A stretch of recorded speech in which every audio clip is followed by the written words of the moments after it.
So I've been watching the coverage of the Chancellor's statement this week, and the majority of the clip I'm about to show you talks about the Chancellor and the possible misstep that she might have made. However, there is one part where Steve Richards, the political commentator here, will make about Rishi Sunak and how he didn't have a choice but to call the election when he did, and that is because of the financial situation. Now, I always assumed it would be because of the veranda policy, and knowing that it wouldn't have any effect on the boat crossings, that and it was an epic waste of money anyway.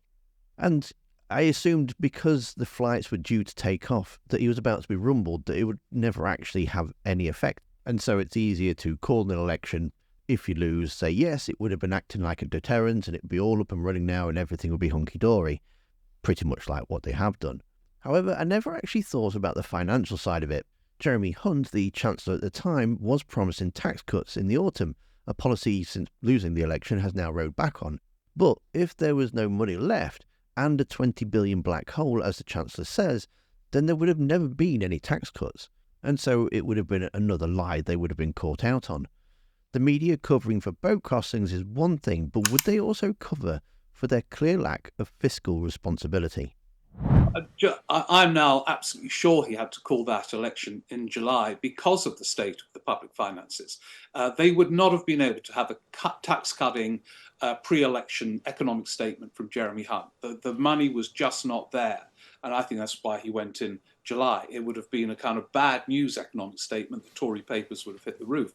And Rachel Reeves, I think, made that point with a kind of formidable performance. It was a performance. She terrified the people all around her as she made her case. However, I think there were quite a few missteps in that statement. I think the language was misjudged.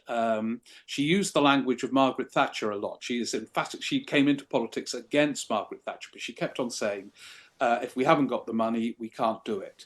And that's what Thatcher used to say about her dad's grocer's shop in Grantham. He didn't spend more than he earned in a country. It's nonsense, and she knows it's nonsense.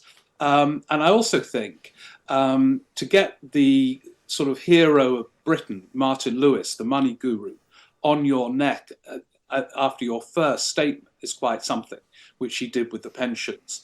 Now, I think there is a strong argument for targeting some benefits, but the politics of this I think is quite dangerous for her. And I think the cap on social care that she's dropped is just tragic, really. You know, the lack of political will to deal with this. Yes. I heard Bilnot, who came up with the propositions about 10 centuries ago and is now probably languishing in a care home. He's been doing this for so long, just sounding in despair. Yeah.